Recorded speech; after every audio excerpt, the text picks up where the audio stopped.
بسم الله الرحمن الرحيم. الحمد لله رب العالمين، والصلاة والسلام على أشرف الأنبياء وسيد المرسلين نبينا محمد وعلى آله وصحبه أجمعين. اللهم علمنا ما ينفعنا وانفعنا بما علمتنا وزدنا علما وعملا وهدى وتقا ورشادا برحمتك يا أرحم الراحمين. أما بعد, this is the fifth dars in the explanation of Khulasat Taa'dheem al Ilm. Khulasat Taa'dheem al Ilm. And this book has been authored by a Sheikh Saleh, who will complete the name of Sheikh Saleh al Usaymi. Sheikh Saleh al Usaymi. Now let's have a review of the last dars. طيب, Bismillah. Okay, we have a few questions, and so that we could review what we had learned in the last dars. طيب شباب, نبدأ بالسؤال الأول, وهو what is the trait that is a must-have to achieve any noble goal. يعني الشيخ ذكر صفة لازمة لتحقيق أي هدف.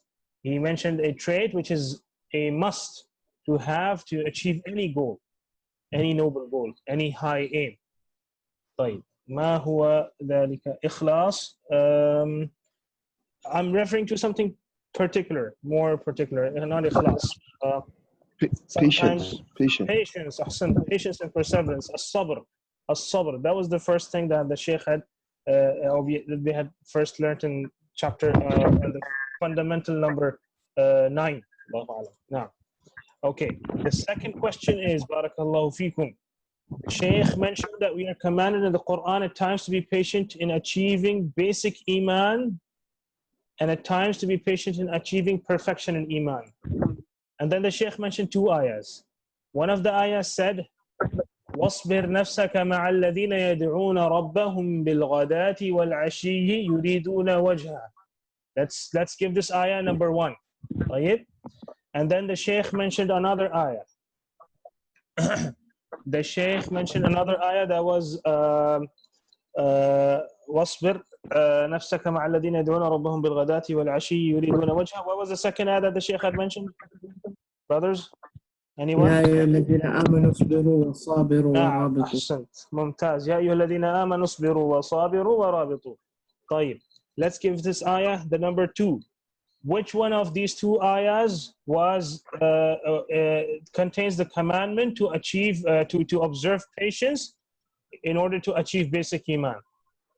Which one of the two ayahs refers to observing patience to achieve basic Iman?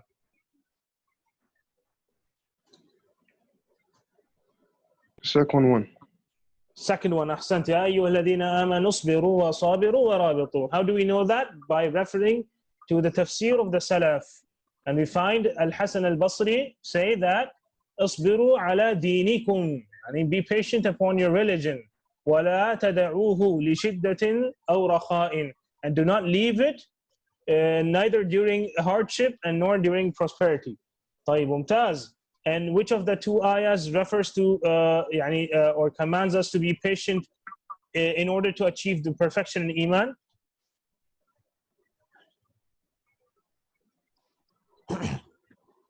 The ayah from Surah Al-Kahf, what was it? وَاصْبِرْ نَفْسَكَ مَعَ الَّذِينَ. Yes. نعم, وَاصْبِرْ نَفْسَكَ مَعَ الَّذِينَ يَدْعُونَ رَبَّهُم بِالْغَدَاةِ وَالْعَشِيِّ. طيب, how does this ayah teach us that we should be patient in order to achieve perfection in Iman? What was the tafsir of the Salaf regarding this? What did Yahya ibn Kathir say? واصبر نفسك مع الذين يدعون ربهم بالغداة والعشي يريدون وجهه. قال يحيى بن أبي كثير هي مجالس الفقه. يعني this ayah refers to be patient with these people who are seeking Allah's pleasure day and night. Be patient in them. Where? In majalis al-fiqh, يعني in the sittings and gatherings of ilm. In the sittings and gatherings of ilm. ممتاز. طيب. Okay, these two are a little difficult questions, so it's fine that الشباب weren't able to answer them perfectly. طيب. The Sheikh mentioned that there are two types of sabr in ilm. What are those two types? The one sabr is the learning, and the other sabr is the teaching. Ahsant. One is sabr in learning and acquiring ilm. The other type of sabr is in teaching and propagating ilm. Mumtaz. Okay, and while achieving and while delivering. Very nice. Even the sisters have contributed with the correct answer. طيب. The next question, or the second part of this question, is then after mentioning these two types, the Shaykh had mentioned a type of sabr, and he described that sabr as being above these two types.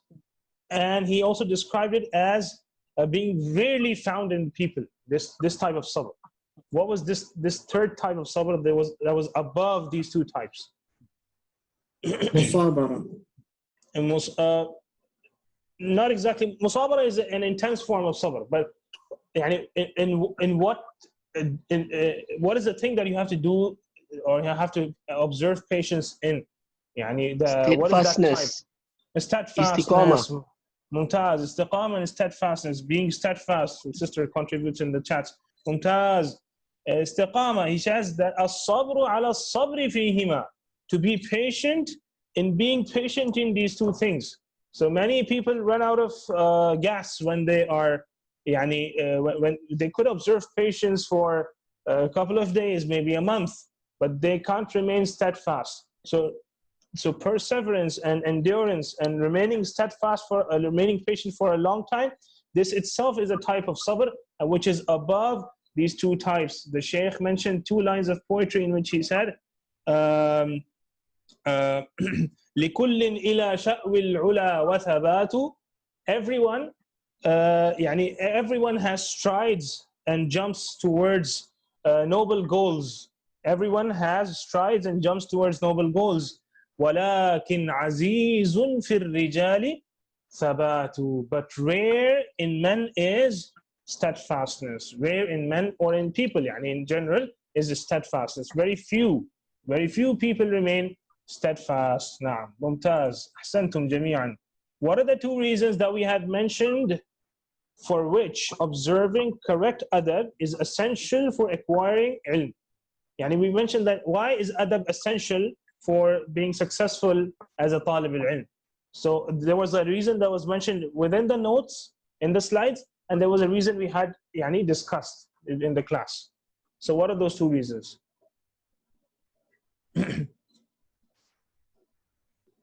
Naam.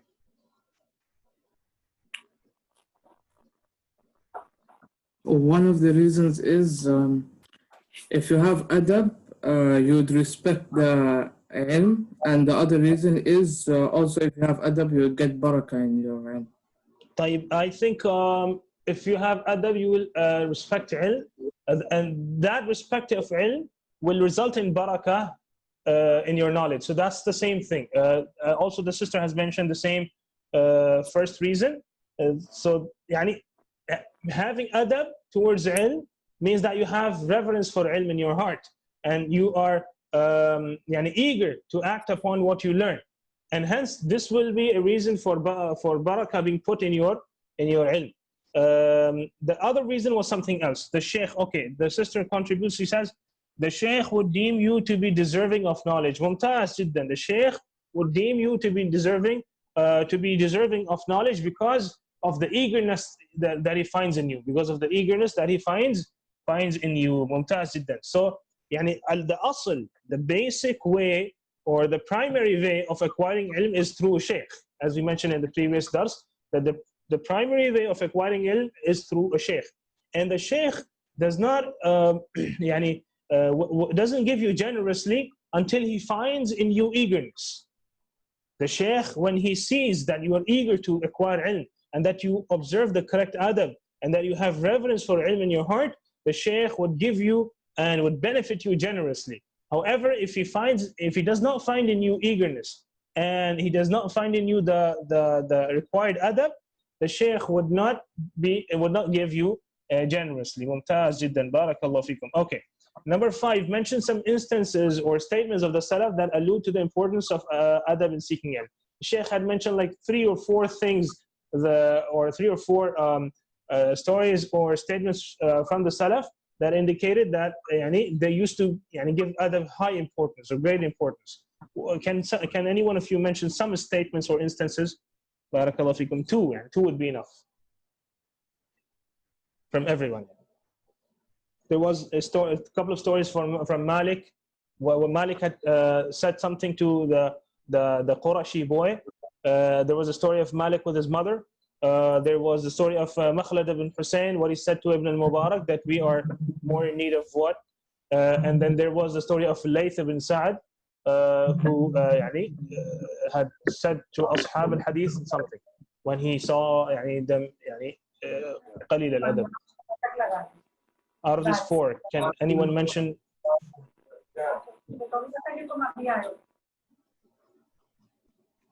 Okay, so Layth ibn Sa'ad, at that time he was like the people at that time. They didn't have so much adab, and there was something about also they had adab, but the adab was like they had to have adab before him, and he said something like that, and then it mentioned that imagine he could see our time with the people. The Sheikh had mentioned that. All right. Layth ibn Sa'ad had disliked some of the actions of the students in front of him. So he said that أنتم إلى يسير من الأدب أحوج منكم إلى كثير من العلم. You're more in need of a little bit of adab than you're in need of lots of ilm. Okay, أحسنت ممتاز. One more story. Imam Malik. Okay. The one who does not protect ilm. No, this is not regarding this. That's regarding muru'ah. طيب. One of the sisters says Imam Malik used to say that learn adab before ilm. أحسنت ممتاز. He said to a Qurashi boy, لفتى من قريش تعلم الأدب قبل أن تتعلم العلم أو كما قال. And he used to say to him, he advised him emphatically saying that learn adab before you learn ilm. ممتاز جدا. Very good. Okay, two stories are enough. Inshallah, next questions. And the next questions the other brothers can contribute. طيب. The sixth question is that what is the meaning of the statement, the one who does not protect ilm, ilm does not protect him? What does this mean?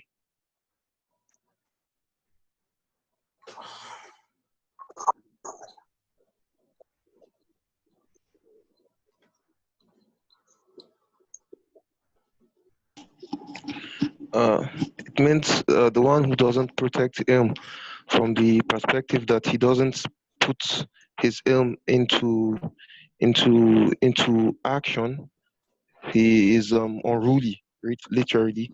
People would lose this. He would lose this respect of being seen as an alim amongst people, and by extension, they would address him as against somebody who possesses ilm, and hence ilm would not protect him. Jazakallah khair. That's pretty much the answer. But if you could just clarify, how would he lose that? Can you just clarify the first point again? I wasn't really focusing on what you said. The one who does not protect ilm. How did he fail to protect ilm? Can you just elaborate on that a little?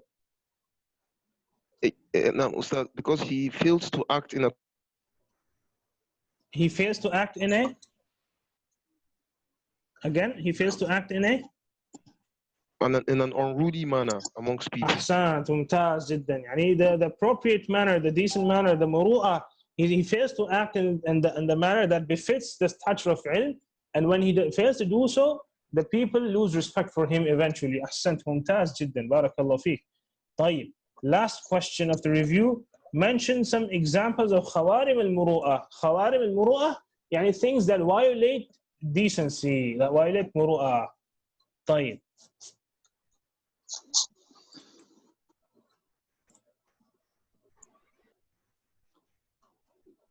نعم. Some examples. Sheikh had mentioned lots of things. Wrestling. نعم. Sorry, again. Ibrahim Wrestling. نعم. Wrestling with kids. Okay, fine. MashaAllah. طيب. What else did Sheikh mention from خوارم المروءة? طبعا خوارم المروءة can include things that are haram, can include things that are permissible in their essence. However, they are unsuitable and inappropriate, considered inappropriate. نعم. engaging in inappropriate things. That's a generic answer, sister. Yani we need specific examples. Looking around too much while on the pathway. طيب, sorry again يا أخي تفضل. Looking around too much on the pathway. Okay, looking around too much on a pathway. ممتاز جدا. Yes, okay, very nice. Anything else? Any other contribution? Shaving the beards. Shaving. Shaving the beard. ممتاز. One of them was shaving the beard. ممتاز جدا. بارك الله فيكم جميعا. أحسنتم. يكفي ذلك. نبدأ الآن درس اليوم. Let's start today's درس. طيب, بسم الله الرحمن الرحيم. المعقد الثاني عشر, the 12th fundamental, and that is seeking a pious companionship. انتخاب الصحبة الصالحة له. انتخاب يعني selecting انتخاب. Ever heard the word انتخابات? Has anyone heard the word انتخابات before? Yes. What is انتخابات? What does انتخابات mean? Elections.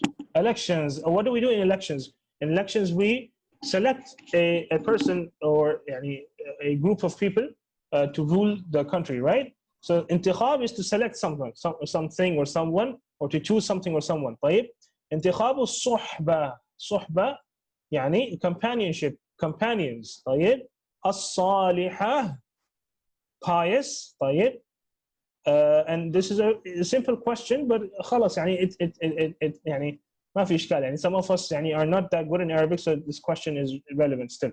Why does صالحة have a ta مربوطة? Because صفة صحبة. أحسن. Okay. ممتاز. Because صالحة is an adjective, it's a صفة for صحبة. Because صحبة is feminine in gender and it's مؤنث. That's why صالحة as an adjective will also follow it in its يعني gender. طيب, ممتاز جدا. انتخاب الصحبة الصالحة له. لماذا؟ له يعني for what؟ له لماذا يعني؟ هذا علم. للعلم. ممتاز. انتخاب الصحبة الصالحة للعلم. ممتاز جدا. وفقكم الله وفتح عليكم. ممتاز. طيب, يقول الشيخ حفظه الله: اتخاذ الزميل ضرورة لازمة في نفوس الخلق. يعني to have a companion, to have fellows or mates in whatever work you're doing, يعني it's something that is an essential need في نفوس الخلق. في نفوس الخلق, in the hearts of the creation. What do we mean by creation here? يعني even the animals يعني, or in this particular context الخلق would mean something else. People يعني mankind. ممتاز.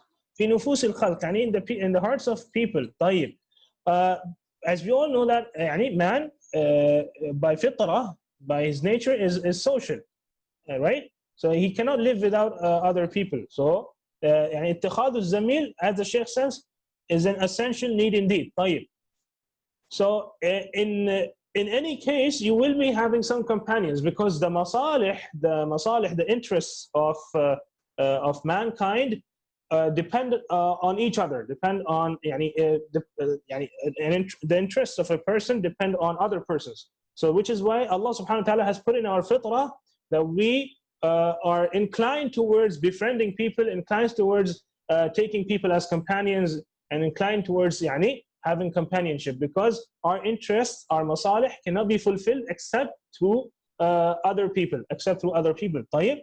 فيحتاج, so likewise is the case of طالب العلم. So فيحتاج طالب العلم also needs إلى معاشرة غيره. He needs to accompany someone else. He must be accompanying someone. يعني طالب العلم cannot move alone. He must have some companions, right?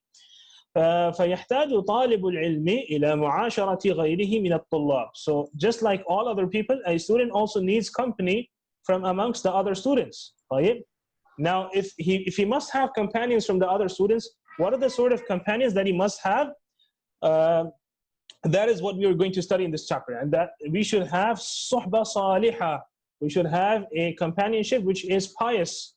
So as long we must have some companions. What sort of companions do we have? Those who are pious. طيب. فيحتاج طالب العلم إلى معاشرة غيره من الطلاب لتعينه هذه المعاشرة على تحصيل العلم. So that this companionship, this friendship helps him يعني acquire علم, helps him acquire علم على تحصيل العلم والاجتهاد في طلبه, and not just acquire علم but rather strive in seeking knowledge. So يعني the purpose of يعني seeking companionship or selecting companions is that those companions help you in acquiring ilm and help you strive in seeking knowledge. So يعني the companions that one should choose should be of himma aliyah, should be of great determination, and one should not choose companions of himma ضعيفة, of a weak determination. طيب الشيخ يقول والزمالة في العلم. زمالة is the verbal noun, مصدر or the gerund of يعني يعني زميل, يعني زميل is companion and زملة يزمل والله أعلم زمالة. So زمالة is the verbal noun of يعني taking a زميل, طيب, or having a زميل or having a companion. طيب والزمالة في العلم إن سلمت من الغوائل, يعني companionship in علم, if it is saved of troubles, نافعة في الوصول إلى المقصود. نافعة يعني it is of نفع, it is of benefit, it is of نفع. في ماذا? What does it benefit in? في الوصول, to reach. في الوصول, to reach. وصل يصل, to reach somewhere. It also means to connect. It also means to reach somewhere. يعني وصلت إلى مثلا وصلت إلى مكة, I have reached مكة. طيب في الوصول it's beneficial in reaching إلى المقصود, in reaching the goal, يعني the aim. مقصود, what you aim for, what is your قصد for. طيب يقول ولا يحسن, and it does not befit, ولا يحسن بقاصد العلا, يعني person who aims for noble goals, بقاصد المعالي, بقاصد الأهداف النبيلة. طيب it does not befit a person who aims for higher goals, who aims for great goals, does not befit him except to select إلا انتخاب صحبة صالحة تعينه. And it does not befit him to select any companionship but a companionship that is pious and that helps him. So a talib ilm, or a person who has high aims in his life, he must select companions who are pious and who يعني help him achieve his goals. طيب, and if you could just correct this here, this is انتخاب إلا ولا يحسن قصد العلا إلا انتخاب. طيب انتخاب, it's a ضمة. طيب فإن للخليل في خليله أثرا. For a khalil has influence on his counterpart. يعني now before we explain this sentence, I'd like someone of you to tell me what a khalil is. What is a khalil? Friend, Is it companion. a friend? Okay, khalil is friend, but any friend is khalil, or is khalil is a particular type of friend? يعني? It's a Close friend. like a best friend. نعم, close and best and beloved friend, someone who's really يعني beloved to يعني أخلاء, or people who are beloved to each other, who are really close and loving friends. طيب فإن للخليل, someone who's really close, فإن للخليل في خليله أثرا. So a khalil, يعني a very close friend, has influence on his counterpart. طيب, what is the dalil for this? The dalil for this is the hadith mentioned by narrated by Abu Dawud and Tirmidhi. روى أبو داود والترمذي عن أبي هريرة رضي الله عنه أن النبي صلى الله عليه وسلم قال الرجل على دين خليله فلينظر أحدكم من يخالل. الرجل على دين خليله. A man is upon the deen of his close friend. A man is upon the way, upon the method, upon the deen of his close friend. فَلْيَنْظُرْ يعني, so let one of you check. Yani, every one of us must check that who we take as a close friend. We should not take anybody as a close friend. Rather, we should be very careful in selecting our friends and our companions. فَلْيَنْظُرْ أَحَدُكُمْ مَنْ يُخَالِلْ فَلْيَنْظُرْ أَحَدُكُمْ مَنْ يُخَالِلْ طيب. Now this the upcoming quote is very important. يقول الراغب الأصفهاني. Who is الراغب الأصفهاني? We had mentioned a book that he had authored a couple of durus ago.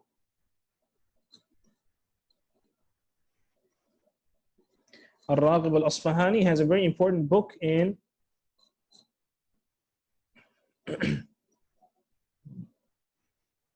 he has a very important book in defining or in explaining the meanings of the difficult words of the Quran.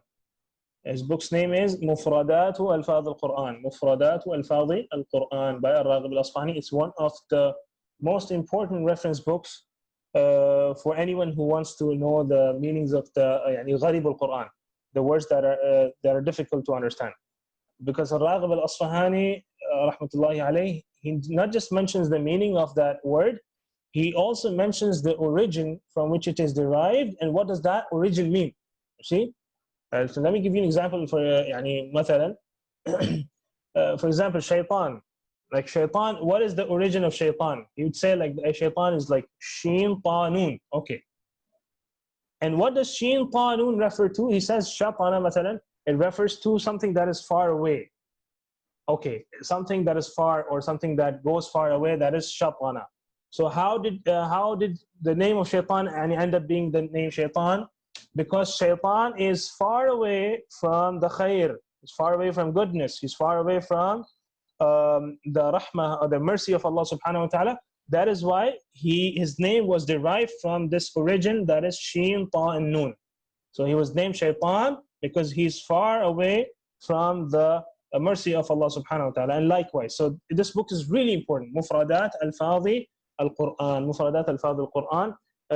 يعني طالب علم who can read and write in Arabic يعني must have this book. Mufradat al-Fadhi al-Quran. Mufradat al-Fadhi al-Quran.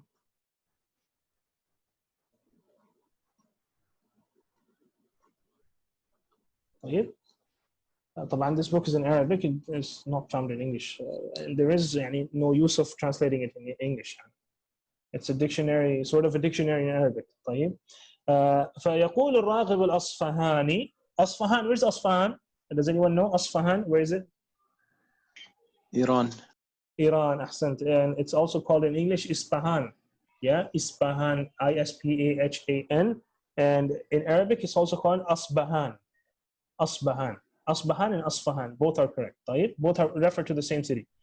ليس, he says ليس إعداء الجليس لجليسه. يعني the influence. What is the meaning of the name of the book? مفردات يعني مفردات refers to يعني individual words. يعني والله the English word for مفردات any vocabulary you can say مفردات يعني individual words of the alfaz of the Quran. والله I'm unable to translate it right now. طيب ليس إعداء الجليس. إعداء refers to, I translated it as influence, but إعداء is not exactly influence. إعداء means contagion. You know the meaning of contagion, Shabab? What is contagion? Contagion is when you transmit the disease, يعني when the disease is transmitted from one person to another. Like coronavirus is contagious, right? So إعداء means to be contagious or to transmit a disease from oneself to another. طيب ليس إعداء الجليس لجليسه.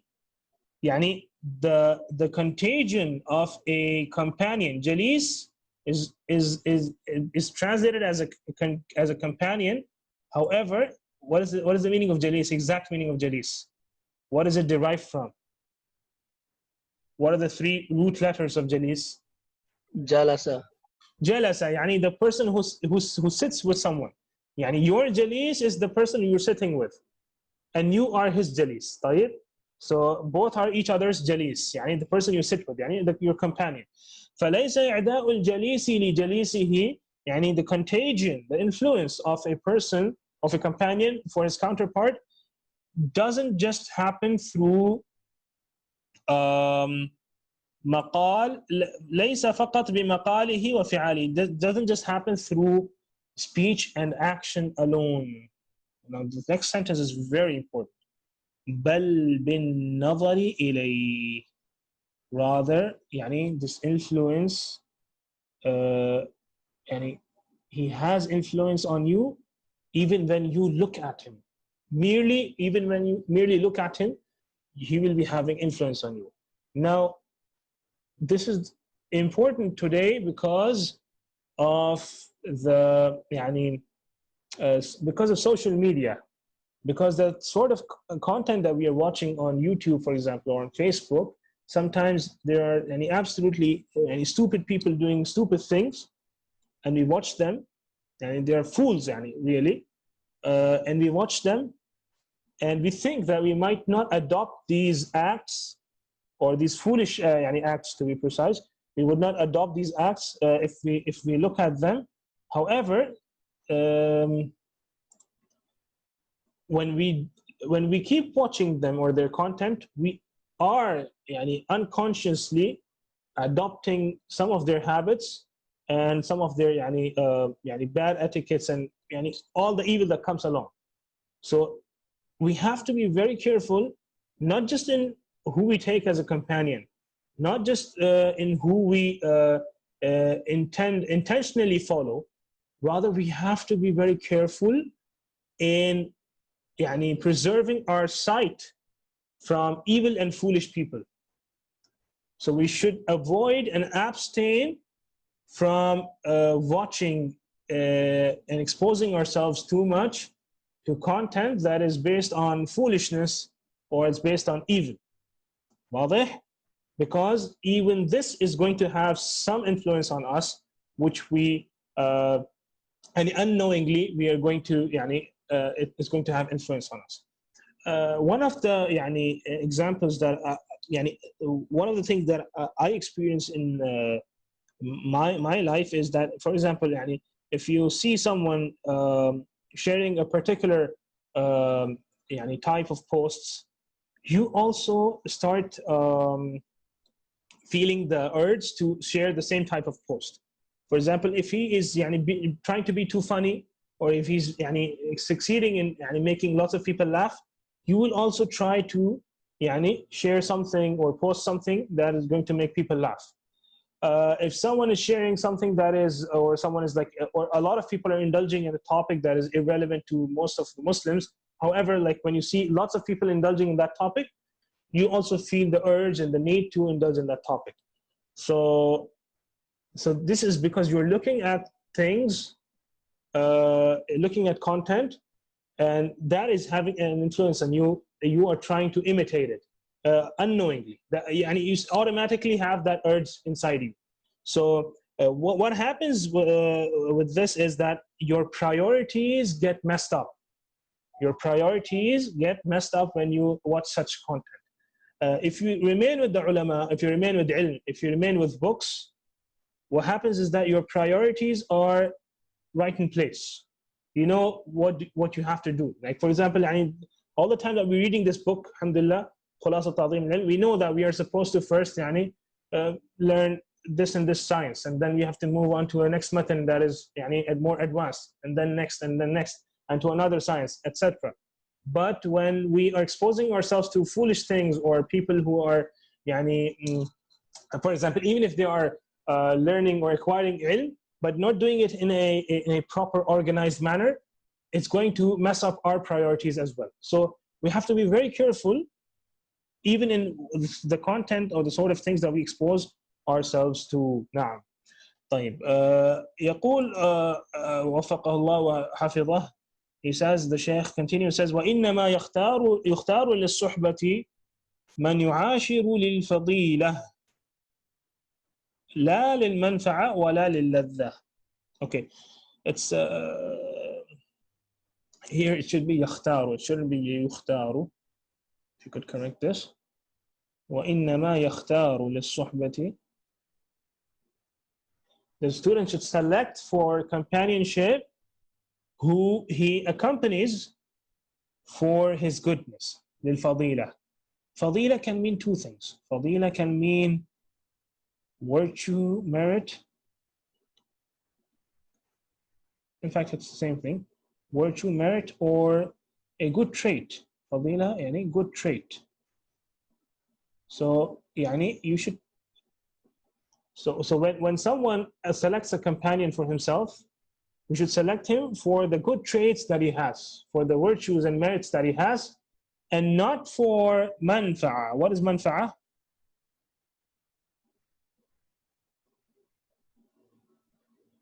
What is manfa'a, shabab? Benefit. Benefit. طيب, what is the root word of manfa'a?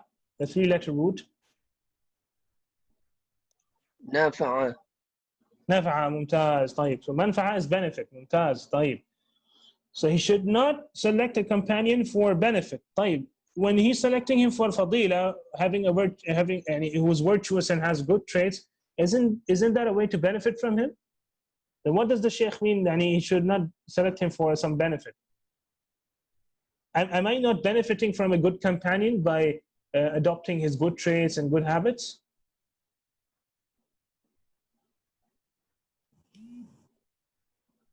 It's through the material benefit. Yeah, no, أحسنت. أحسنت. الشيخ يعني he means by benefit material benefit. يعني you're accompanying someone because he's wealthy. You're يعني befriending someone because يعني he could يعني bring you things that you need. يعني so this is not a reason that one should يعني befriend someone for. relationship with akhirah. Sorry يا أخي. تعيد علي؟ لا بس ما في إشكال. I think your internet ممكن. طيب. So he should not select a friend for the sake of manfa'a, for benefit, ولا للذة, nor for يعني pleasure. Just because you're having fun with him and you go out with him and you could play with him, yeah. So this is not a reason that for which you should select a companion. Rather, a companion, a friend, a khalil should be selected for being virtuous, having good traits, ممتاز. طيب. فإن عقد المعاشرة يبرم. For now, this is a sort of يعني تشبيه. His sheikh here is يعني comparing selecting a companion with signing a contract. So عقد here, عقد means contract. طيب. عقد means contract. So he's comparing and يعني drawing resemblance between taking a companion and signing a contract. He says, فإن عقد المعاشرة, the contract of befriending someone, of taking a companion, يبرم. يبرم means يعني it's signed or it's يعني confirmed. Okay, يبرم, it's approved and confirmed. يبرم على هذه المطالب الثلاثة. It is signed or it is made. This contract is made for these three things. يعني it's made for one of these three purposes. What are these three purposes? مطالب يعني from طلب. It's derived from طلب. يعني مطالب, something that one seeks. So it's the contract of friendship is signed or made for three reasons, which are virtue, يعني good traits, or manfa'a, benefit, يعني material benefit, or ladha, or pleasure. So which one should we يعني choose? We should يعني select a companion for his virtue, for his good traits. Now, right. Who did this? Who mentioned this فائدة? He says, ذكره شيخ شيوخنا محمد الخضر بن حسين في رسائل الإصلاح. يعني the Sheikh of الشيوخ محمد الخضر بن حسين, he's the one who had mentioned this فائدة, who had mentioned this point. Right? Where did he mention it? In رسائل الإصلاح. Okay, what are رسائل شباب? What is رسائل in academic or ilmi terminology? What do we mean by رسائل or رسالة? What is the difference between رسالة and a kitab? Sorry again. What is the difference between risala and kitab? The chain of narrators. Not really, no. Risala and kitab. Letter? Risala actually is letter, but here it does not refer to letter. Like in ilmi, in academic terminology in Arabic or in ilm or in risala does not really, or very seldom does it refer to a letter. It refers to yani something. Yani it's typically concise. Risala is typically concise, and we could translate it as yani, a treatise, or that's how they translate it. Yani treatise, yani something that's concise. It's a kitab is a more yani it's more expansive at times. So whenever we hear the word risala or rasail in yani an ilmi context, it would refer to a treatise or a concise book, concise book. طيب? Because some people find great difficulty in translating it, and then when they fail to translate it, they don't really understand or comprehend what does the risala refer to, right? So in the future, we could just directly say it is a risala authored by so and so alim. So you would understand that risala refers to a concise and a brief book. Okay, inshallah. Right. So we won't be using the English term more very often, inshallah. Lastly, the Shaykh says, فانتخب. What is فانتخب? Select. نعم. فعل أمر from انتخاب. فعل أمر يعني فعل أمر from انتخاب. يعني فانتخب, select. صديق الفضيلة زميلا. Select a friend of virtue and good traits as a companion. فإنك تعرف به. What does this mean? This last sentence. فإنك تعرف به.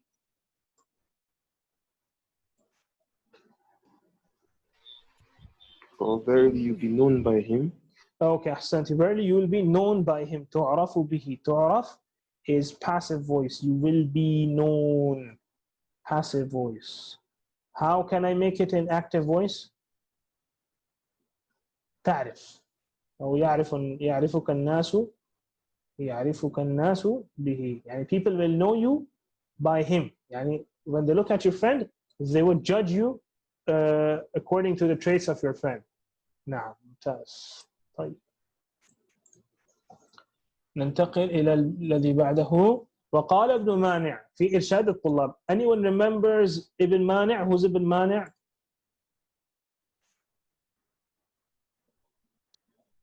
Was that his sheikh? Yeah, Shaykh al-Shuyukh again. Sorry, I haven't been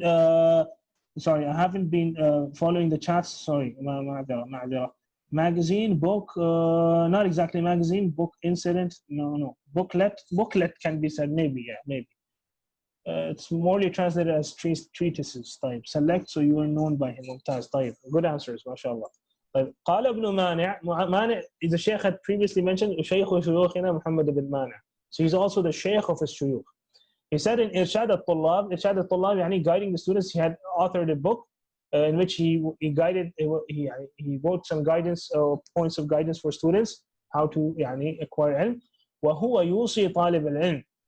And he says in this book, while he is advising the student of knowledge, وَيَحْذَرُ كُلَّ الْحَذَرِ مِنْ مُخَالَطَةِ السُّفَهَاءِ. He should beware utmostly. What should he beware? Should beware مخالطة means mingling, يعني اختلاط. مخالطة يعني mingling with whom? With سفهاء, fools, people who are foolish. طيب. وأهل المجون, people of shamelessness and who don't have decency, you see, indecent people. والوقاحة, brazenness, too bold, overly bold. وسيء السمعة, people with a bad reputation. سيء means bad, and sum'ah is reputation. السمعة, reputation, with a bad reputation. والأغبياء, أغبياء is the jam'a of, plural of what? غبي. غبي, and this is a word that's very frequently used here in Saudi. by little kids, and they call each other غبي يعني they الله المستعان. طيب swear at each other by saying أنت غبي. طيب والبلداء, what is بلداء a plural of?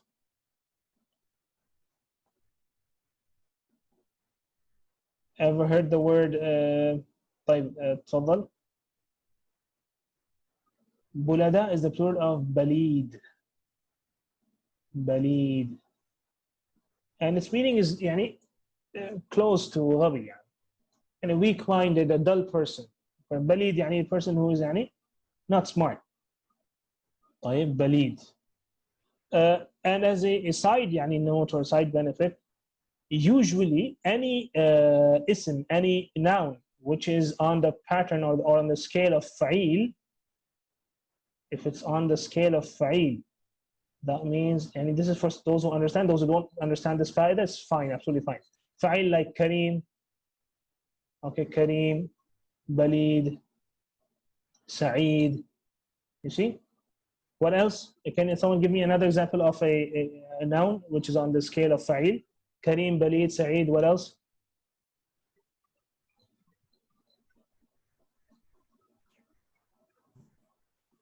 Nabil. Nabil, Mumtaz. طيب. The nouns that are on this pattern, Kabir, Saghir, Mumtaz. طيب. The nouns that are on the pattern of fa'il, Mufid, no, Mufid, no. Mufid is it's muf'il.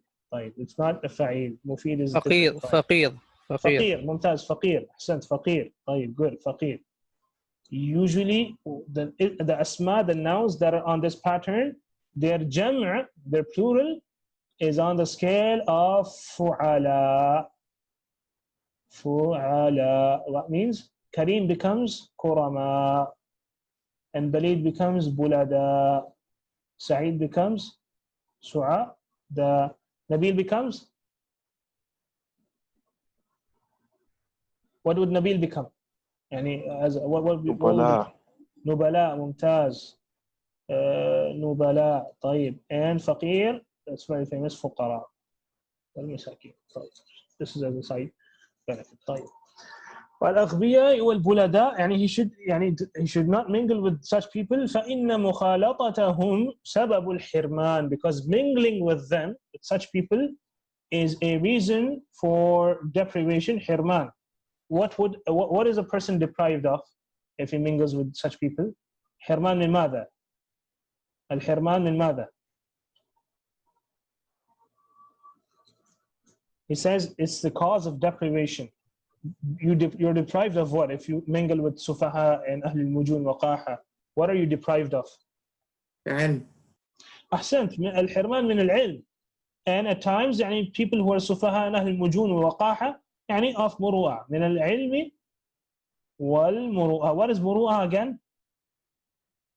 Can someone يعني just explain it to us? muru'ah, decency. Decency. نعم. Okay. طيب. سبب الحرمان من العلم والمروءة. طيب. وشقاوة الإنسان, and misery for a man. Misery for man, for يعني إنسان. طيب. ممتاز جدا. أحسنتم جميعا. ما شاء الله. Very good interactions and good answers to the questions. وفقكم الله. Sheikh, I have two questions regarding this 13 fundamentals. تفضل. First is about the Hilman. Okay, the first one was ilm, but how did you take the context that it is also related to decency? Because of waqaha and ahl al-mujun and sayyi as-sum'ah.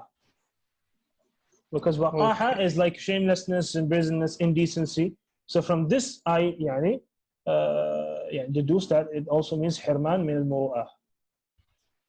Okay.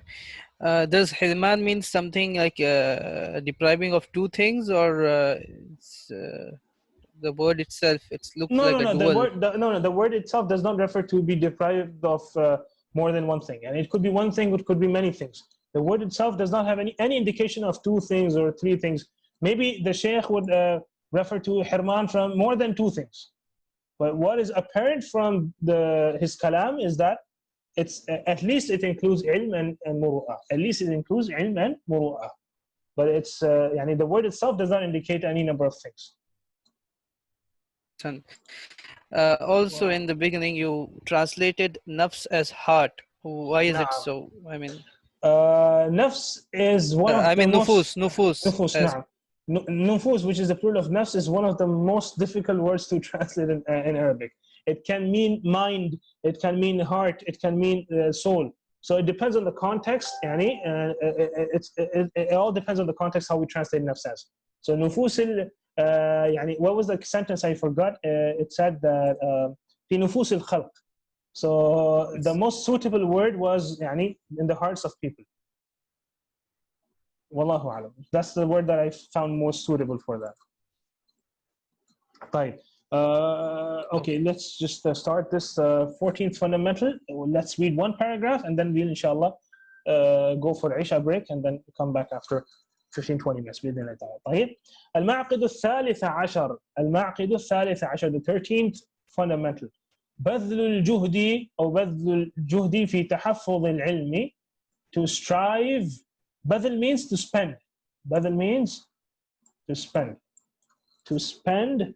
طيب. What is جهد? What is جهد? Striving for jihad. نعم. Spend your يعني efforts. بذل الجهد, spending your efforts في تحفظ العلم. تحفظ يعني here it refers to memorizing علم. Why did the Shaykh use تحفظ instead of حفظ? Because remember the principle, زيادة المبنى تدل على زيادة المعنى. The more the letters there are in a fi'l or in a word, the more the intense its meaning is. So تحفظ is a level above حفظ. حفظ is a level below تحفظ. تحفظ is like striving more intensely in memorizing علم. بذل الجهد, to spend your efforts in memorizing علم. طيب. والمذاكرة به, and revising it. مذاكرة, to revise it. مذاكرة means to revise it, not يعني individually, rather مذاكرة means to revise it mutually with another person. طيب. والسؤال عنه. So the Shaykh mentions here three things. He says بذل الجهد في three things. Number one, تحفظ العلم. Number two, مذاكرة. Number three, سؤال. And these are the three things that the chapter, the fundamental revolves around. The Shaykh says, because why should we يعني, spend our efforts or invest our efforts in these three things? Because if تلقيه عن الشيوخ, again, if means because here. Because taking تلقيه, يعني taking it from the shuyukh, لا ينفع بلا حفظ.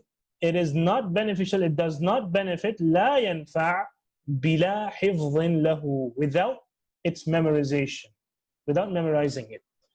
بلا حفظ له ومذاكرة به, without mutual revision and without asking questions related to it. وسؤال عنه, عنه, about it. عن means about. We all know that عن means about. عنه, about it. طيب. بلا حفظ ومذاكرة وسؤال. فهؤلاء these فهؤلاء الثلاثة يعني these three تحقق في قلب طالب العلم تعظيمه. These three earn the heart of the student reverence for ilm. These fulfill and achieve in the heart of a student, what do they achieve? Reverence for ilm. تعظيمه تعظيمه هذا خطأ. طيب. في قلب طالب العلم تعظيمه. Why do these three things achieve the reverence for ilm in the heart of a talib ilm? Because these three things mean that the talib ilm is spending most of his time and most of his efforts are being يعني, invested in ilm. Because then he further explains بكمال الالتفات إليه, because the talib al-ilm is dedicating himself completely to it. بكمال, كمال يعني completely. التفات, to turn towards something. He's turning towards ilm and dedicating himself to ilm and devoting himself to ilm completely. والاشتغال به, and he is busying himself with it. He's working on it. فالحفظ, now look at the three different ways that he is busying himself in seeking knowledge. فالحفظ خلوة بالنفس. It's seclusion. يعني to memorize you have to seclude yourself. طيب. والمذاكرة جلوس إلى القرين. And mutual revision means that you have to sit with your companion. قرين, your companion. طيب. والسؤال إقبال على العالم. And asking questions is turning to a scholar. So three different things. يعني three various things. يعني these are three various means through which he's acquiring ilm. So, and hence his devotion to ilm is kamil. By these three things, his devotion to ilm is kamil, it's complete, it's perfect. طيب. ولم يزل العلماء الأعلام يخصون على الحفظ يحضون على الحفظ ويأمرون به. And the علماء الأعلام يعني أعلام يعني the big علماء, the major علماء, the famous العلماء الأعلام يعني the famous علماء يحض and haven't ceased to encourage. يحضون to encourage. يحض to encourage. يحضون على ماذا? What do they encourage to do? على الحفظ. They encourage to memorize. ويأمرون به, and they prescribe it and they command it and they ask the students to do it. طيب. We are going to continue with the قول of Shaykh ibn Uthaymeen رحمة الله عليه after صلاة العشاء. طيب نكتفي بهذا القدر حاليا. طيب. والسلام عليكم ورحمة الله وبركاته. بسم الله الرحمن الرحيم. الحمد لله والصلاة والسلام على رسول الله وعلى آله وصحبه أجمعين. أما بعد. We had يعني stopped at the قول of Shaykh ibn Uthaymeen. The fundamental, this fundamental is about what should we spend our efforts in. So the three things that we should be directing our efforts to are تحفظ العلم يعني to memorize العلم, مذاكرة به mutual revision يعني with our companions, with our friends, with our يعني قرناء, and والسؤال عنه, and to ask questions about it. طبعا from the scholars. So the Shaykh ibn Uthaymeen says, and now the Shaykh is يعني mentioning the statement of Shaykh ibn Uthaymeen in order to stress on the importance of memorization. فقال الشيخ ابن عثيمين رحمة الله عليه, he says سمعت شيخنا ابن عثيمين يقول, he says I heard our Shaykh ibn Uthaymeen say حفظنا قليلا وقرأنا كثيرا. We memorized little وقرأنا, and we've read a lot, abundantly, كثيرا. فانتفعنا بما حفظنا, so we benefited from what we memorized. فانتفعنا بما حفظنا أكثر من انتفاعنا بما قرأنا. We benefited from what we memorized more than what we benefited from the books that we read. طيب. Now, can anyone tell me the reason why the Shaykh yani benefited more from what he had memorized than what he had read?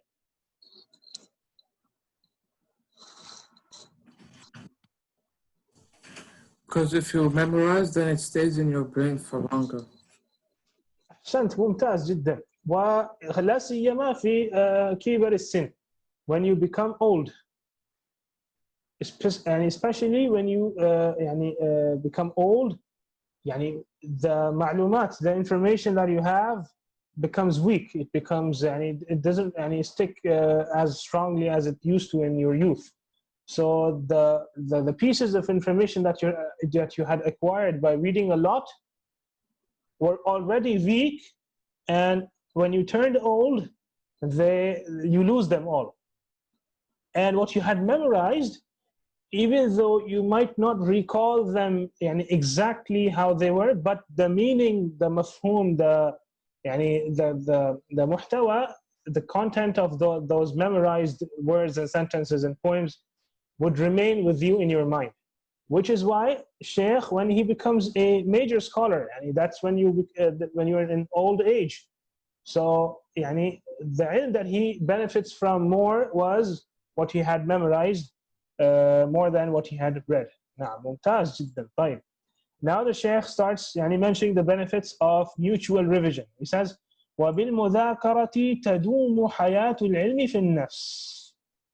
And with revision, mutual revision, تدوم extends or prolongs. What is the thing that extends and prolongs? حياة العلم, the life of ilm, في النفس, in one's heart or in one's self or in one's mind. يعني the life of ilm extends and prolongs if you revise it with your يعني قرين, with your friend, with your companion. ويقوى تعلقه بها, and its connection becomes stronger. And the connection of تعلقه of ilm becomes stronger with بها يعني النفس. So because nafs is a mu'annath, so بها يعني بالنفس, and تعلقه يعني تعلق العلم, because ilm is مذكر. طيب. And then the Shaykh clarifies that mudhakara here does not mean individual revision, rather it means والمراد بالمذاكرة مدارسة الأقران, mutual study of يعني the أقران يعني companions or يعني students of the same level or of the same age. You see, مدارسة الأقران. يقول حفظه الله وقد أمرنا بتعاهد القرآن الذي هو أيسر العلوم. We have been commanded to يعني regularly تعاهد القرآن, regularly يعني study and regularly go through and revise the Quran, which is أيسر العلوم, the easiest of sciences, the easiest of the علوم. أيسرها. طيب, now what does he want to يعني what is the argument that he wants to build on this? That if Quran, while being the easiest of sciences, easiest of ulum, if we are commanded to regularly go through it and revise it, because lest we lose it, then what about the other ulum which are not as easy as the Quran? Because Allah subhanahu wa ta'ala has put barakah in the Quran, has made it easy for us to memorize and remember it. And despite all of that, we are commanded and asked to regularly revise it and go through it. So what about the other ulum? So this is the argument that Shaykh is trying to build here. And he says, وَرَوَى الْبُخَارِيُّ وَمُسْلِمٌ, Bukhari and Muslim have narrated عن ابن عمر رضي الله عنهما, from Ibn Umar, may Allah be pleased with them both. Why both? Are we talking about more than one person here? عن ابن عمر رضي الله عنهما. Why عنهما? Umar and his son. Umar and his son, Ibn Umar, yani Ibn and Umar, both of them.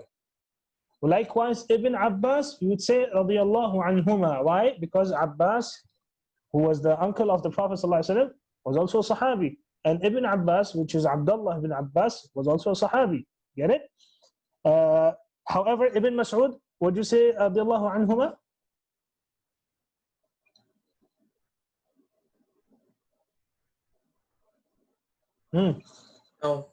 No, we wouldn't say radiyallahu anhuma. No. Ibn Zubayr, Abdullah ibn Zubayr. If you say Ibn Zubayr, are we going to say radiyallahu anhuma?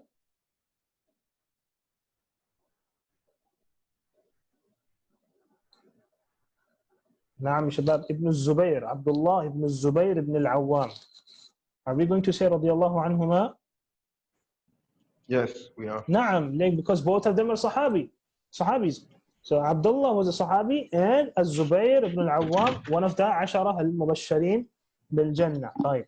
So Ibn Umar radiallahu anhuma narrates that the Prophet sallallahu alayhi wa sallam, that the Messenger of Allah sallallahu alayhi wa sallam said, إِنَّمَا مَثَلُ صَاحِبِ الْقُرْآنِ كَمَثَلِ صَاحِبِ الْإِبِلِ الْمُعَقَّلَةِ. The example of a person of the Quran, صاحب القرآن يعني إيش هنا? يعني what does صاحب القرآن mean here? Who is صاحب القرآن?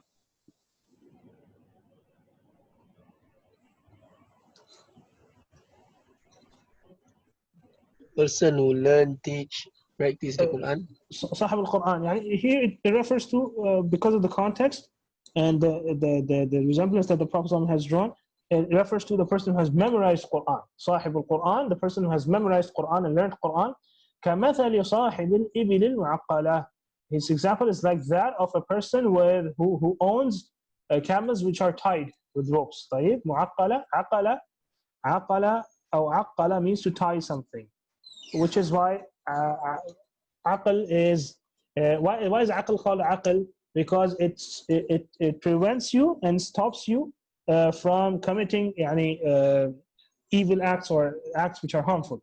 So aql stops you from committing what is harmful, which is why it's called aql. It ties you from committing what is harmful for you. So likewise, aqala asluhu, its origin is to tie something, to tie something.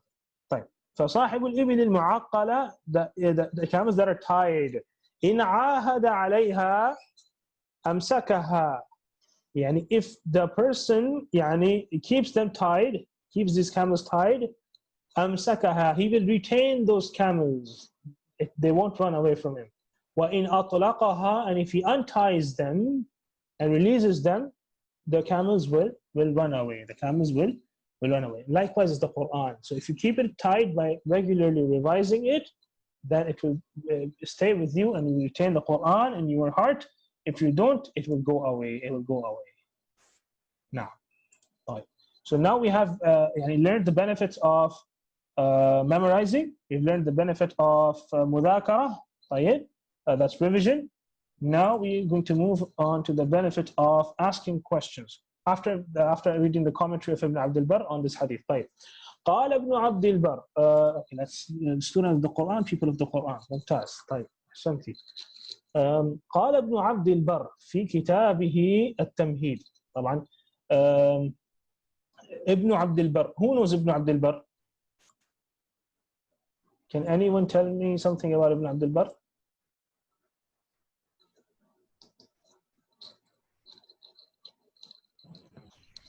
He's a Maliki scholar. Maliki scholar. Who's this? Is this Mustafa?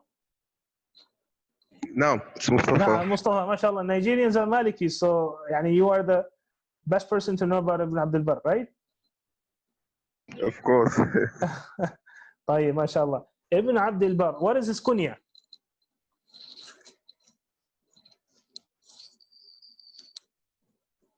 Abu Iz. أبو إيش؟ نعم. Abu Iz. لا, Abu Umar. His kunya is Abu Umar. Abu Umar, and his name is Yusuf. His name is Yusuf ibn Abdullah, and his kunya is Abu Umar. Abu Umar Yusuf ibn Abdullah. طيب. And please excuse me for this beautiful handwriting.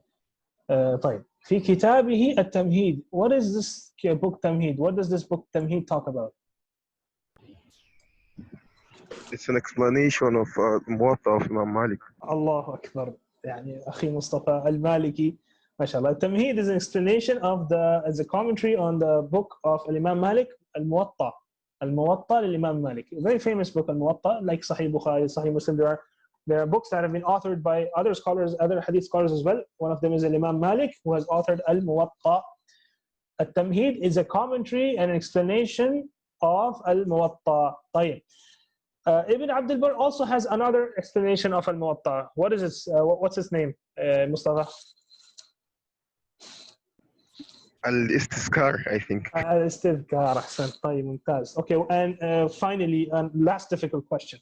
What is the difference between Tamheed and Istizkar? I don't know this one, Sheikh. طيب, التمهيد focuses more on the hadith, on the hadithi side of things, on the hadithi side of the hadith, like the things or the fawaid related to the hadith methodology, to the science of hadith. And Istidkar focuses more on the fiqhi aspects of the hadith. So Istidkar is more of a fiqhi commentary. Tamheed is more of a hadithi commentary, and both are commentaries for Al-Muwatta lil-Imam Malik, Al-Muwatta lil-Imam Malik. طيب. And the Tamheed also, it's different from Al-Istidkar in its tartib, in its order in which he has put the book. So I'm not really sure exactly what is the order in which Imam Ibn Abd al-Barr has put the book, but it's also different in this regard. طيب. قال ابن عبد البر في كتابه التمهيد عند هذا الحديث, when he's commenting on this hadith, he says, وإذا كان القرآن الميسر للذكر كالإبل المعقلة if the Quran that has been eased for remembrance, if it is like the tired camels, من تعاهدها أمسكها, so that the one who يعني revises it and keeps it tied, يعني or keeps them tied, retains them. فكيف بسائر العلوم? Then what about the rest of the sciences? يعني they are more in need of regular revision than the Quran. طيب. So that is what the Sheikh was trying to explain to us. طيب.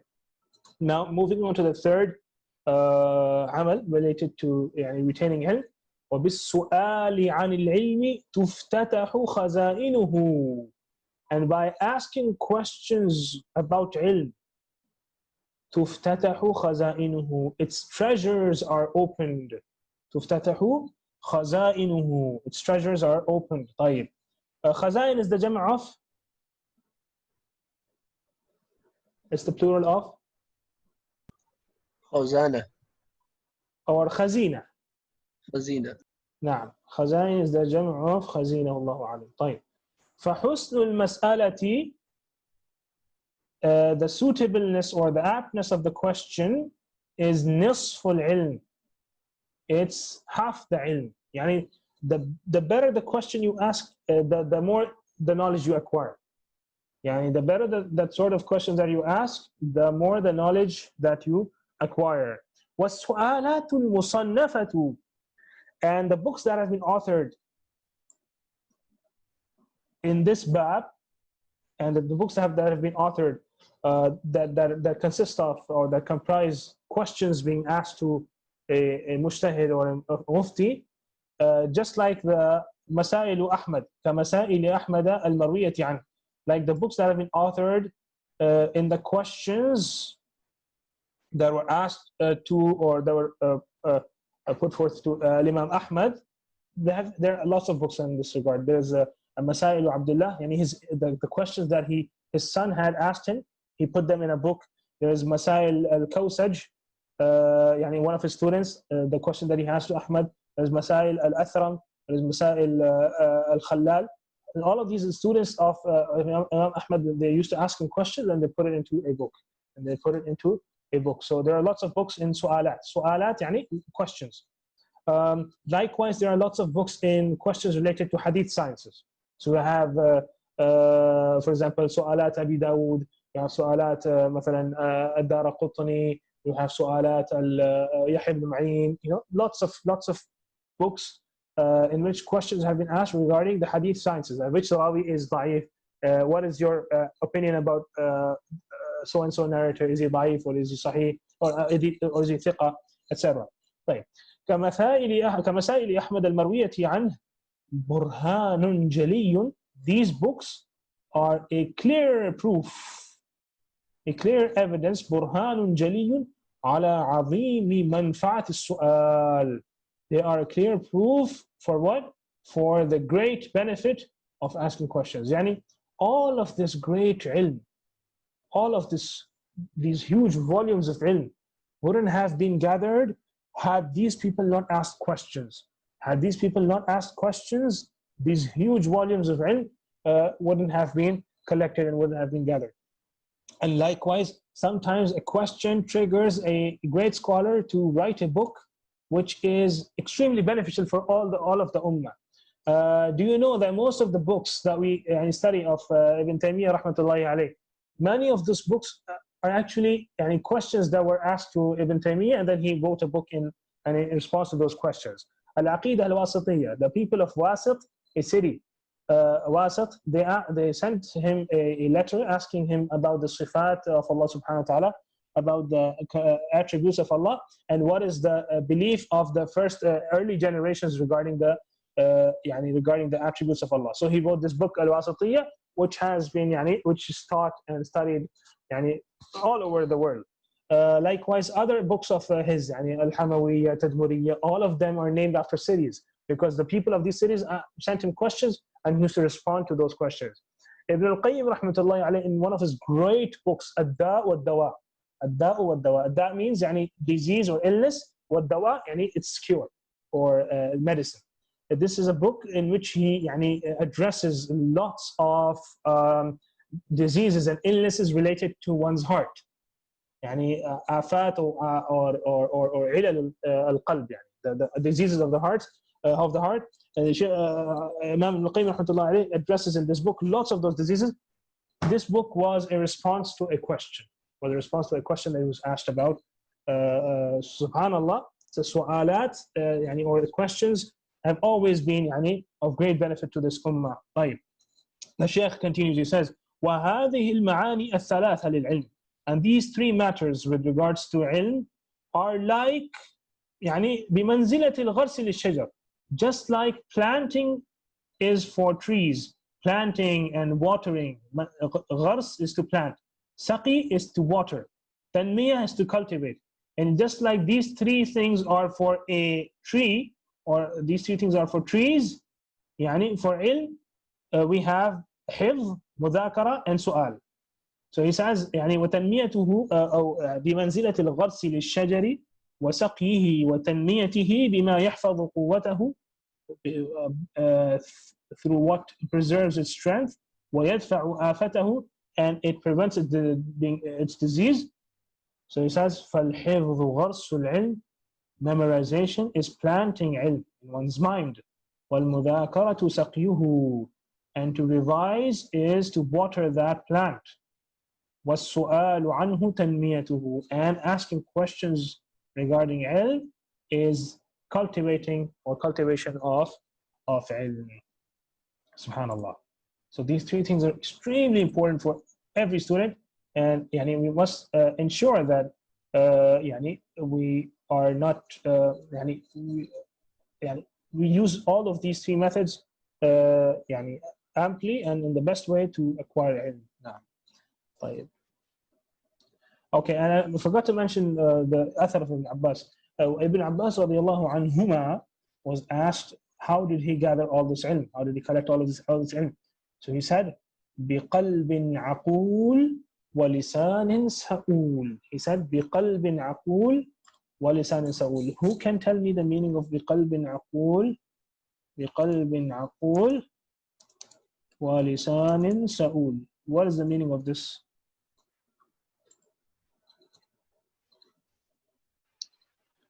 With an intelligent heart.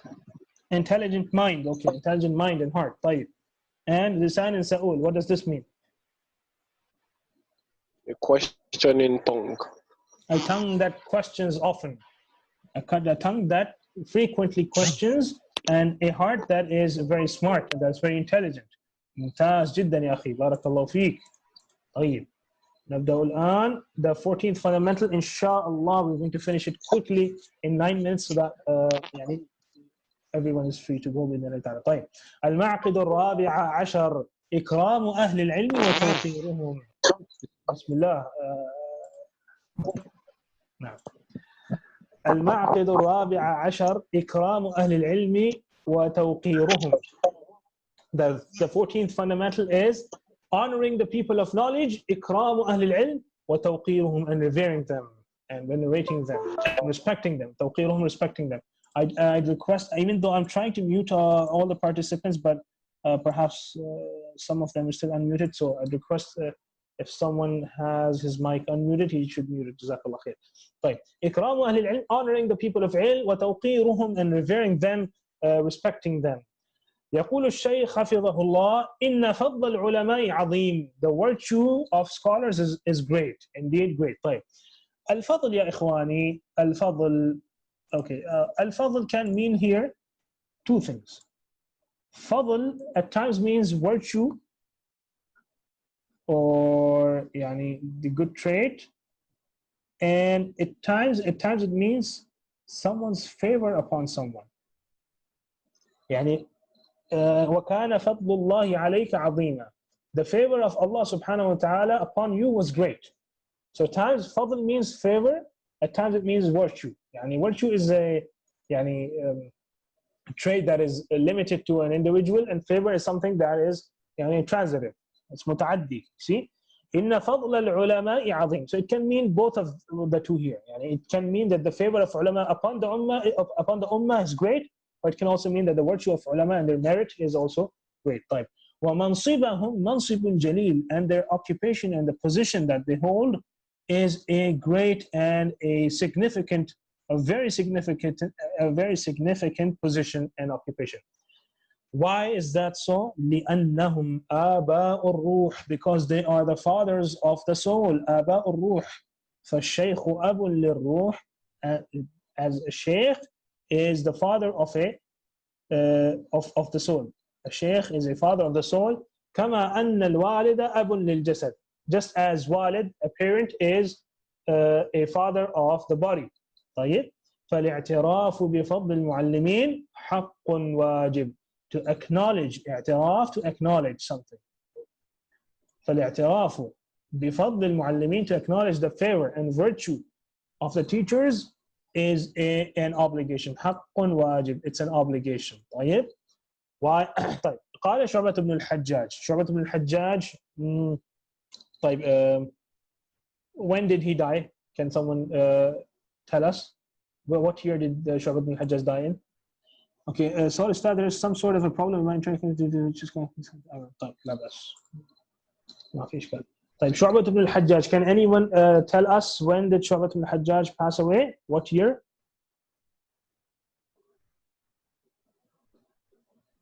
He passed away in the year 160. Wallahu a'lam, 160.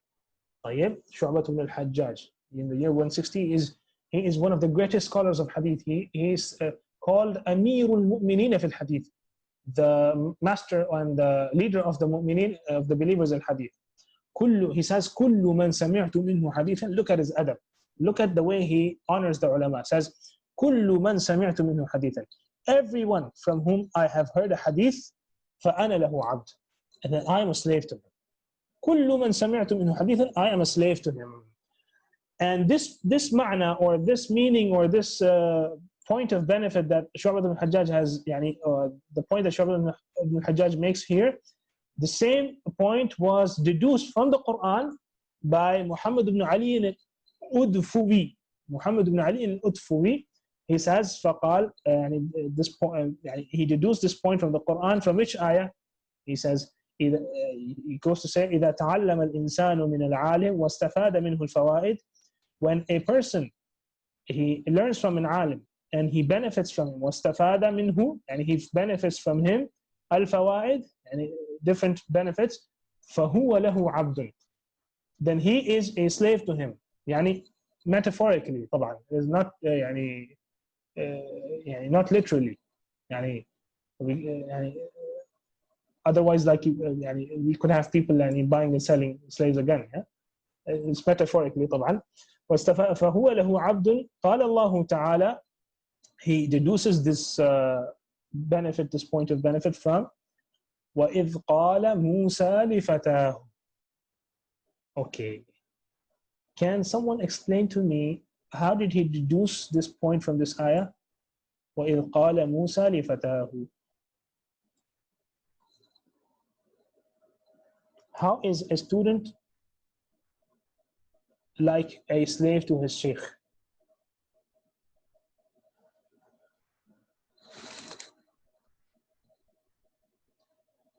نعم تفضل أخي شاهد, تفضل بارك الله فيك. وعليكم السلام ورحمة الله. This person who was always, I am just explaining from my experience that this person was always with Musa alayhi salam.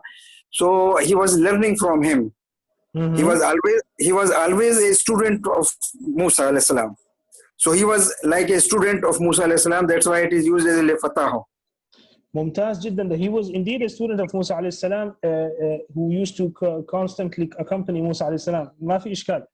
The question is, how do we deduce from this ayah, from this word, that he is being considered a sort of a slave of Musa alayhi salam? Because at the same time he was a student. At the same time he was supporting him for the journey and all that things. It's like a slave, like a servant. Okay, Mumtaz, Ahsant. That's a good point. If we look at the whole story, we find Yusha ibn Nun, the boy, the fata that was along with Musa alayhi salam, we find him serving Musa alayhi salam. And from this particular ayah, the word fata, even though it's used for a boy, but as we know in Arabic, the Prophet ﷺ forbade from using the word abd or amah for a slave or a slave girl. He said instead you should say ghulam, which means a boy. Ghulam does not mean a slave. Ghulam means a boy. So he said that you should instead say to your slave ghulam, or fata, which also means a boy. He said you should instead say ghulam or jariya. So ghulam means a boy, jariya means a girl. So he said instead of using abd and amma, which literally means slaves, he said this should be left. This should be specific for Allah subhanahu wa ta'ala, that we are called ibad Allah azza wa jal, so we shouldn't be called abd of fulan. Okay? So he said instead use the word ghulam and jariya. And likewise fata was used by the Arabs to refer to a slave or a servant. So he says that in this ayah, that this boy who's a student is being called his fata, his boy, his servant, his slave. And why is he being called so, even though he's not a literal slave of Musa alayhi salam, he's not really a slave of Musa alayhi salam, he's being called so because he was a student of Musa alayhi salam. إِنَّمَا كَانَ مُتَلْمِذًا لَهُ مُتَّبِعًا لَهُ, a follower of Musa. فَجَعَلَهُ اللَّهُ فَتَاهُ لِذَلِكَ, which is why Allah subhanahu wa ta'ala called him his servant. Called him his servant. فَتَاهُ. Hope that is clear, inshallah. طيب. وقد أمر الشرع برعاية حق العلماء. And the Sharia, Shara and Sharia, same thing. Shara and Sharia, same thing. وقد أمر الشرع, the Shara has commanded to be mindful, برعاية, to be mindful, to care, and to be mindful of what? Of حق العلماء, of the right of the scholars. إكراما لهم, why? To honor them, إكرام, to honor, وتوقيرا, to revere, and respect, وإعزازا, to value them. طيب. فروى أحمد في المسند. Ahmad has narrated in Musnad. Who's Ahmad here?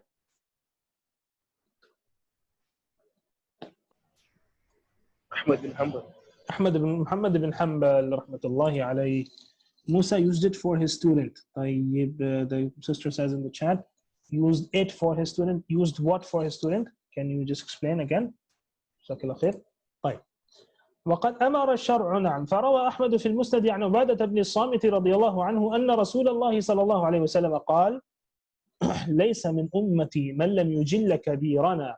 He's not from my ummah who does not respect and honor our elders, ويرحم صغيرنا, and does not show mercy to our young ones and our little ones, ويعرف لعالمنا حقه, and who does not acknowledge the right of our scholars, and who does not fulfill the right of our scholars. وَنَقَلَ ابْنُ حَزْمٍ, and Ibn Hazm has mentioned and transmitted ijma'. What is ijma'?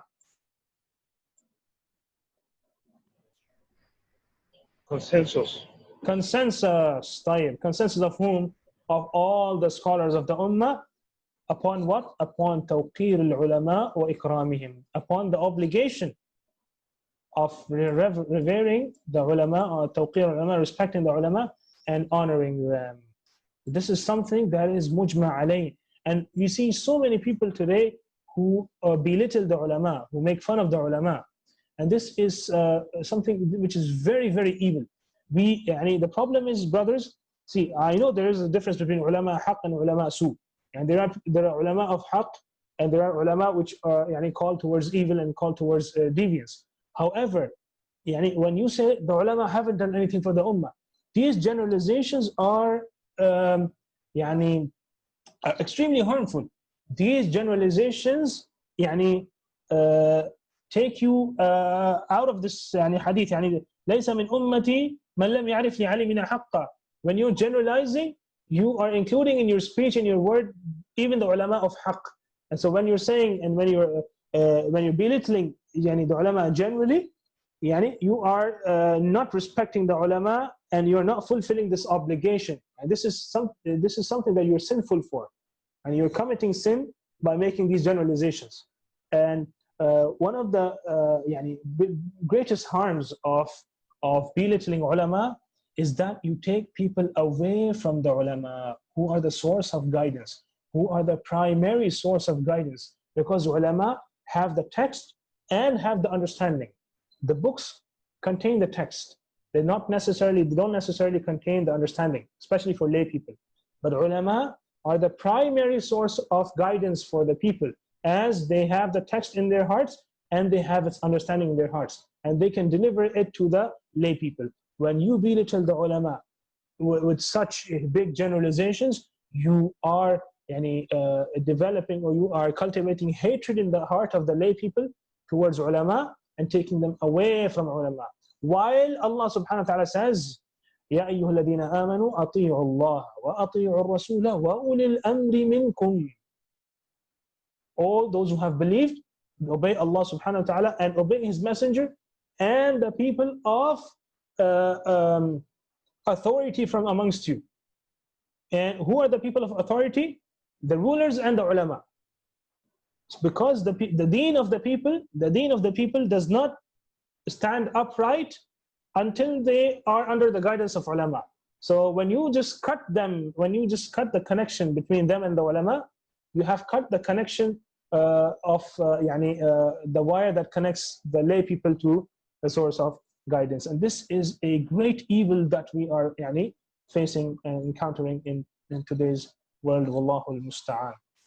Just ending this chapter quickly, he says, فَمِنَ الْأَدَبِ اللَّازِمِ لِلشَّيْخِ عَلَى الْمُتَعَلِّمِ. One of the etiquettes that must be observed by the student are تَوَاضُعُ لَهُ. He should be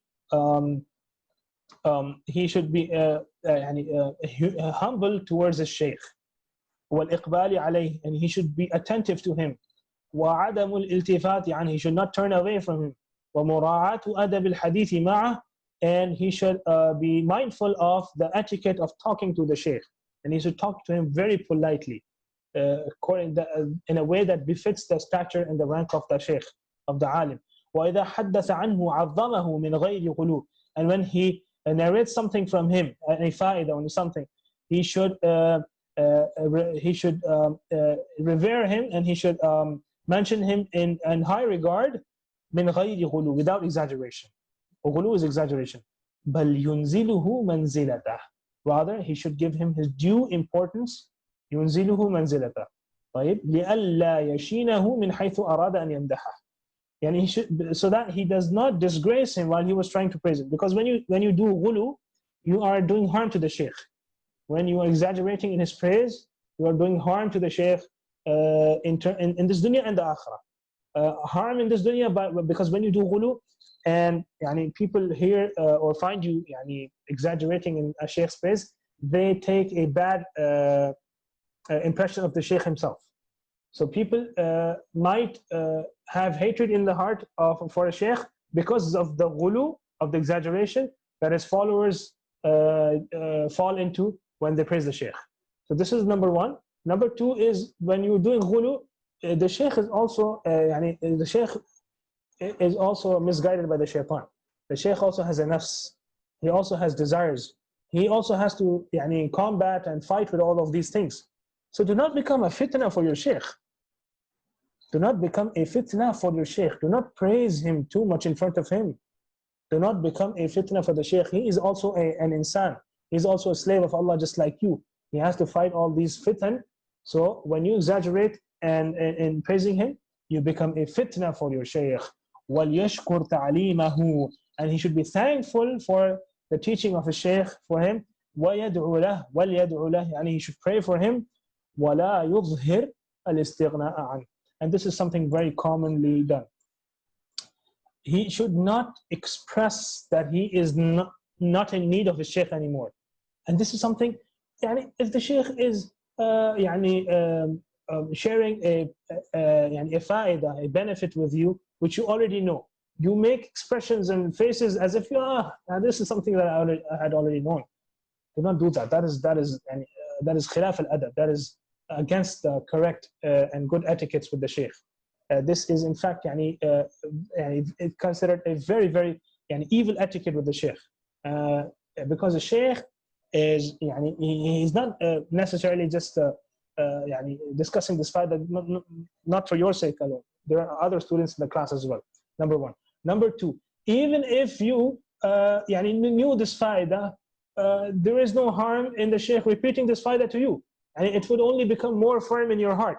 So يعني one should not make faces as if he knew this piece of information beforehand. طيب. ولا يؤذيه بقول أو فعل. He should not hurt or harm the Shaykh and wrong him with his speech or his action. يعني he should be polite to him, he should not swear at him, he should not disgrace him, dishonor him. وليتلطف في تنبيهه على خطئه إذا وقعت. And he should be polite when he is rectifying a mistake committed by the Shaykh. إذا وقعت منه زلة, if any mistake is or error occurs on part of the Shaykh. طيب. So he should be polite in rectifying his mistake. طيب. We were just too quick in this, and there is still a little bit of this chapter left. Inshallah, we'll complete it in the next class. Bi'idhnillahi ta'ala. Suffice with this and this part, which is related to يعني, what is obligatory upon a student, the obligation of a student towards the error committed by a alim.